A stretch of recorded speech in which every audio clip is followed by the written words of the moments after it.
Nice day today, and I hope you had a nice weekend. And I hope you're all keeping well.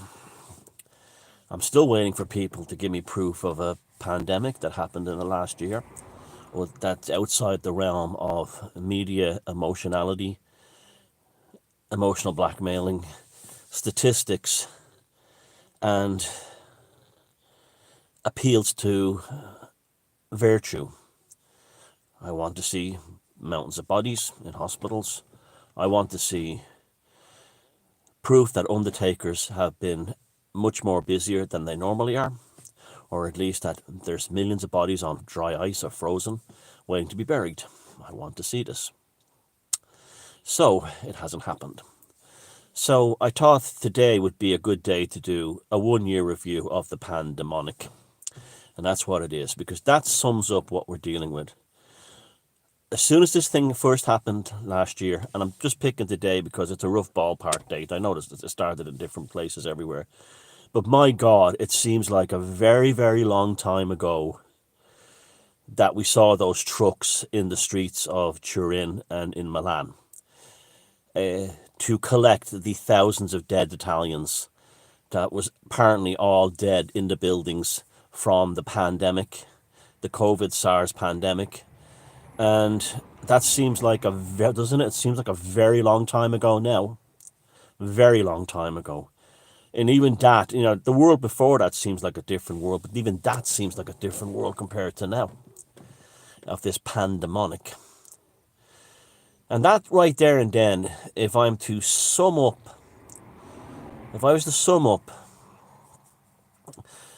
the last year of the pandemic lockdown, it's the same term I would use at the very beginning, as soon as I recognized it. This is a spiritual battle between good and evil.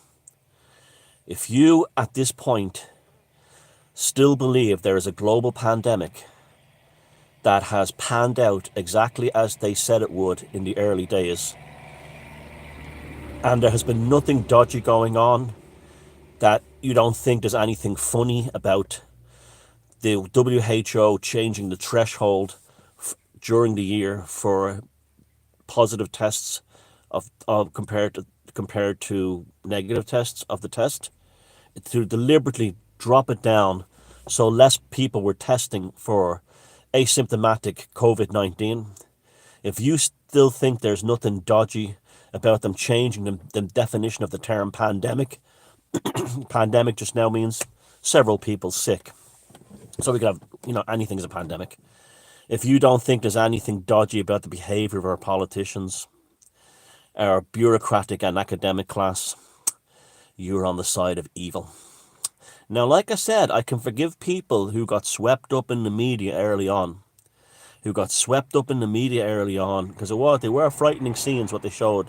Didn't frighten me, but I could see that they made me think, like, could the mass media be actually telling us the truth this time?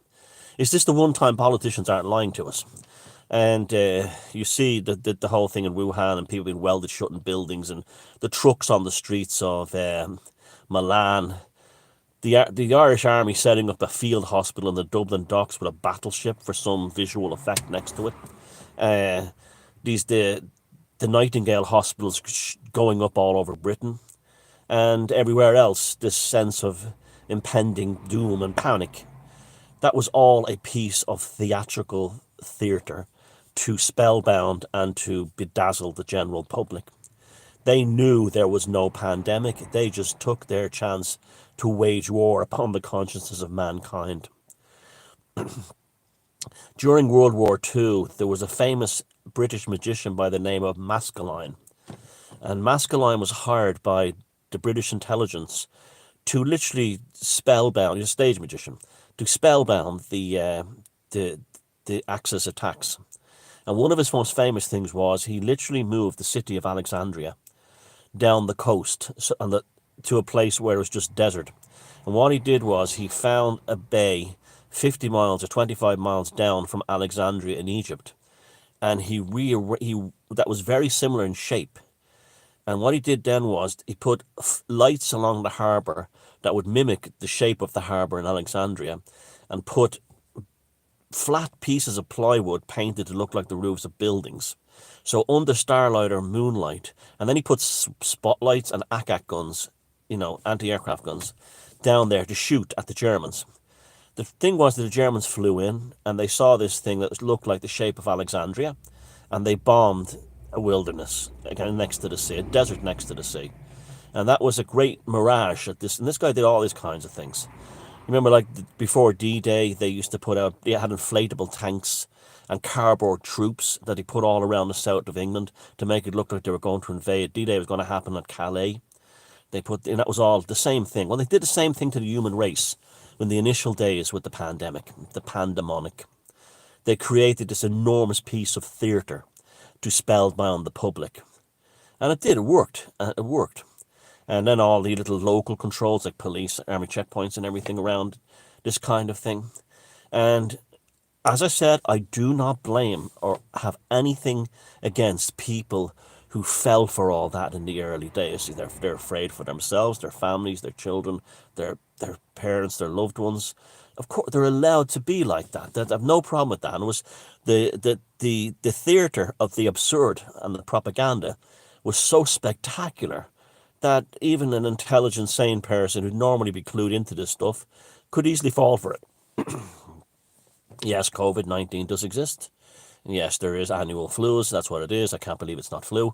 And yes, old people and young people die in flus. Healthy young people die in the regular flu every year. And so we had our initial 2 weeks to flatten the curve, and they extended that. And everyone was getting money to stay home, particularly here in Ireland. They were throwing money at people. And the weather was beautiful, and it was actually quite a nice, pleasant period during the lockdown. But during that lockdown period, the intensity of propaganda by the mainstream media everywhere was ferocious. Everything was death, death, death, death. You're going to die, you're going to die, you're going to die. A relative of mine posted something on Facebook. They clearly copied and pasted it from someone else. But it said something like, imagine you're in a hospital dying on a respirator and there's no way you can save your family. This kind of thing, who are probably at home and dying too. And it was just like that, definitely, that's been deliberately fed out there. Just like months later, that you're a white nationalist if you're against it was fed out there. To make anyone who questioned what was going on either look evil, stupid, dangerous, or heartless. And remember the whole thing, like the respirators? There's only so much ventilators left for people. Remember that kind of thing? And this kind of thing. And there's thousands of people dying in the corridors, and people were believing it. And then I didn't believe it at that point then, because if something is evident and real, you don't have to keep pushing it in people's faces.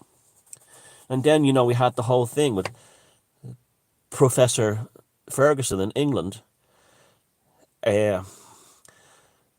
Visiting his mall, potentially affecting her kids, and then it turns out it happens everywhere. Politicians and academics and TV presenters telling us to stay home and save lives are all out visiting their friends. And it came quite apparent to me there, and then they know it's not a pandemic, this is something else. And I still don't know what it is. I mean, you hear all the Great Reset and you hear all these other kind of things. I don't know what it is. There's even a part of me thinks it might have even been political incompetence. That they all ran away with themselves so much that they create a monster, the Frankenstein monster called the pandemic, and the lockdowns that they can't control. Certainly in Ireland, I think that's the case here. I think they've actually over-egged the pudding, and they've created a situation in Ireland that the political classes here in Irish establishment don't know how to get out of it. And that's why they're keeping it going. They simply do not know how to get out of it, because the two main political parties are essentially, at this point, historical entities. I can't imagine how anyone with two brain cells would vote for either one of them ever again. And even a poll came out yesterday, the hospitality sector said 2/3 of people would never vote for the mainstream parties in this country ever again. So they're desperate to find a way to get out of this so they can look heroic. But how can you look heroic when you're releasing people into an economy you absolutely destroyed? And this kind of thing.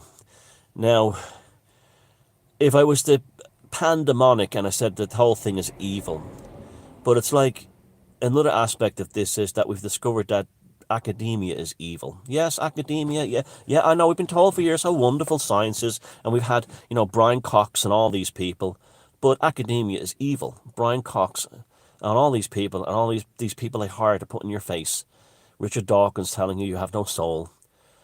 Academia is evil. It's got, you've got to accept this academia. You haven't changed from that unit 431 or 4 whatever it was called in Japan or Mengele. You're still in that world.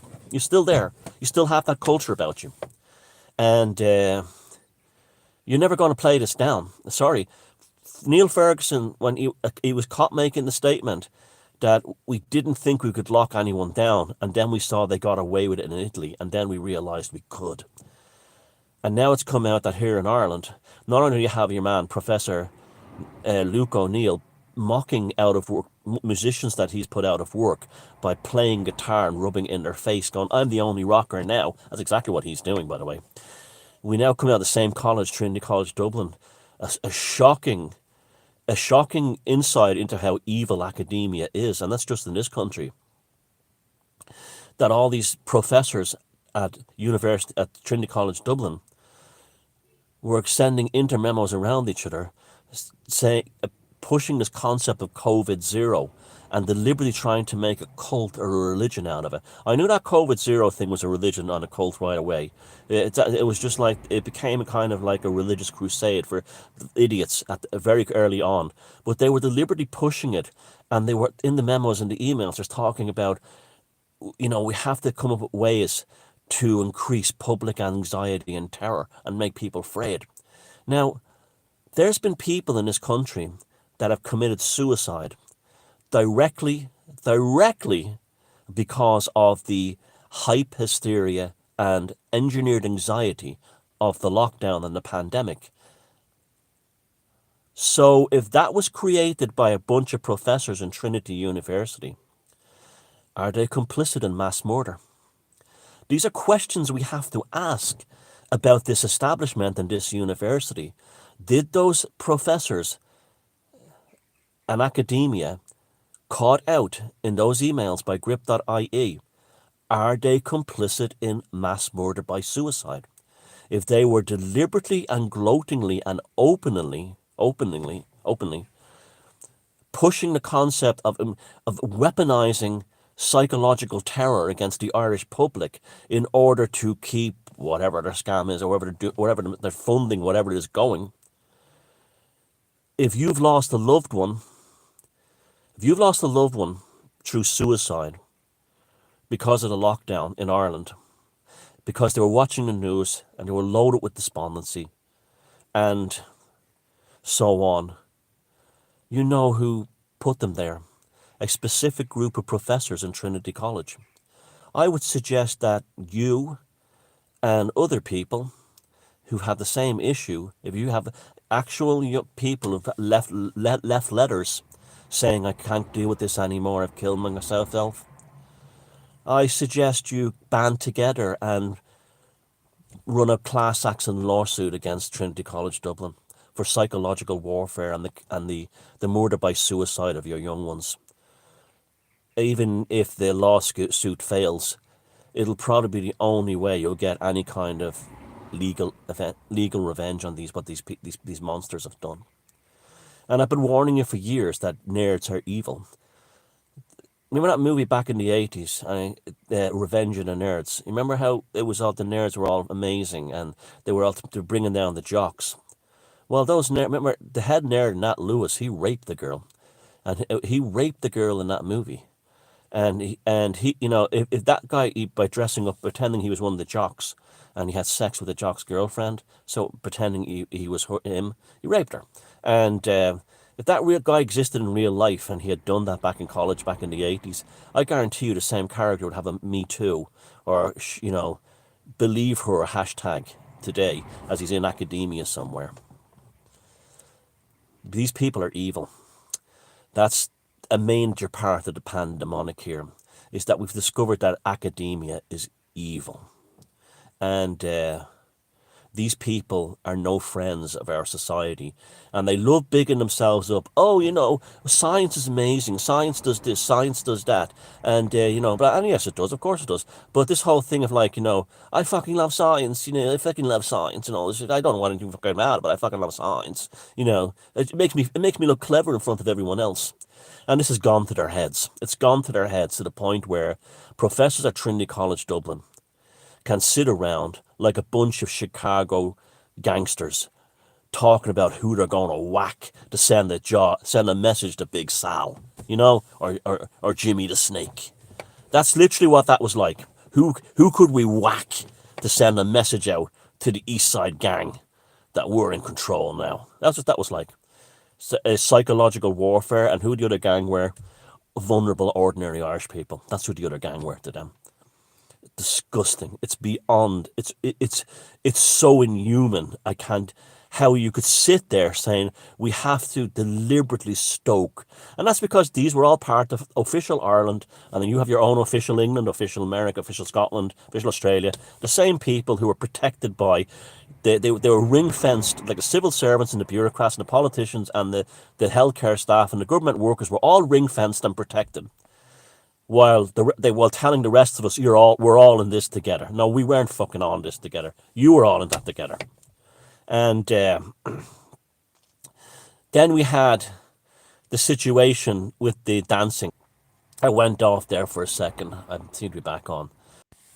Okay, I think someone's trying to call me. I'll have to answer that later.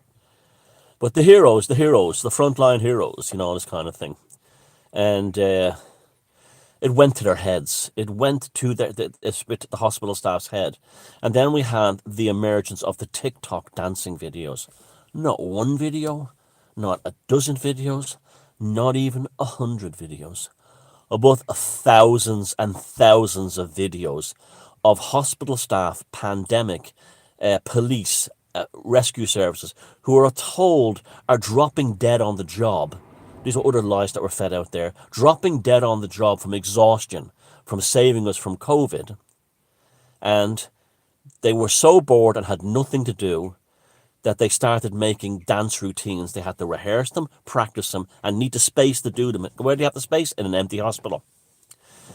And in recent times in Ireland, the staff at Mayo General Hospital in Castlebar, about 40 miles from here, released a video of that stupid Jerusalem song again, and they were showing them dancing while operating on a bomb. I'm going to have to call you back later, okay, guys? I'll do a second part of this.